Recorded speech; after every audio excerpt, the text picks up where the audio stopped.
Chef Passaro, nous allons voir comment faire de la pâte à pizza. Bon, alors on est rendu à l'étape de mélanger tous les ingrédients avec la levure. Donc, levure, avec le sucre et le sel, le lait réchauffé et finalement l'huile d'olive.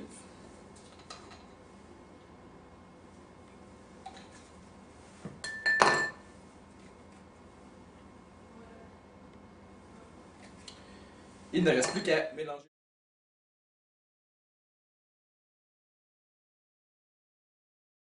Au Chef Ansaro, nous avons vu précédemment qu'on pouvait utiliser de la levure biologique pour pouvoir faire gonfler nos aliments. Entre autres, le pain, la pâte à pizza, certaines pâtisseries même.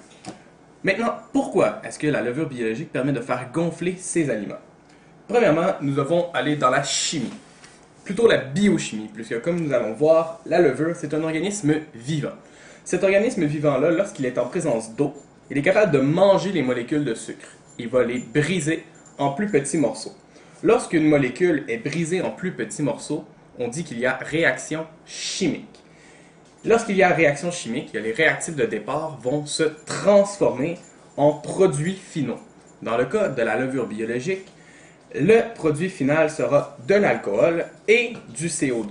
Dans le cas qu'on utilise pour faire gonfler certains aliments, on est en présence d'une température qui est très élevée, qui est généralement au-dessus du point d'ébullition de l'alcool. Le point d'ébullition, c'est la température à laquelle l'alcool va passer de liquide à gazeuse.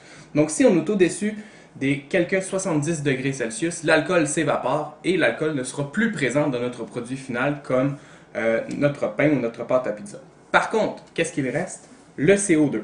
Le CO2 qui est le même gaz qui se retrouve dans les boissons gazéifiées, donc qui permet justement de faire l'expansion de notre aliment.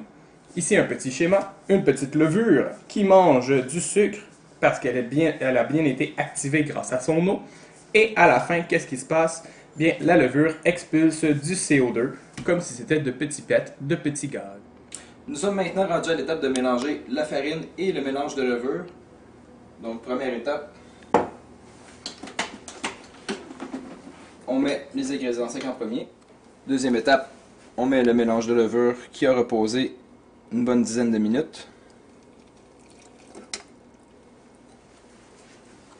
Et on met tout simplement le mélangeur en marche.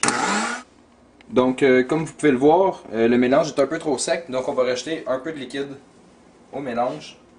Question que ça fasse une belle pâte bien lisse. Donc maintenant, le mélange ressemble à ceci.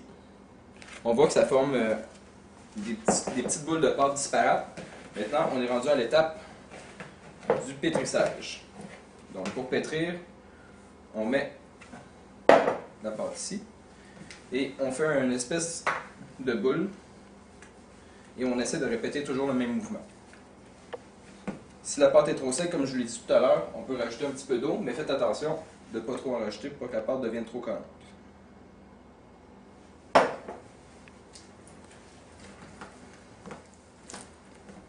Normalement, la pâte devrait s'assouplir après une vingtaine de répétitions. Donc, une fois que la pâte est bien mélangée et qu'elle est bien lisse, on doit faire une boule avec pour la faire monter. La technique pour faire une boule, on prend les côtés et on la ramène au milieu. Et on fait ça à quelques reprises pour former une belle boule. On peut l'arrondir comme ça.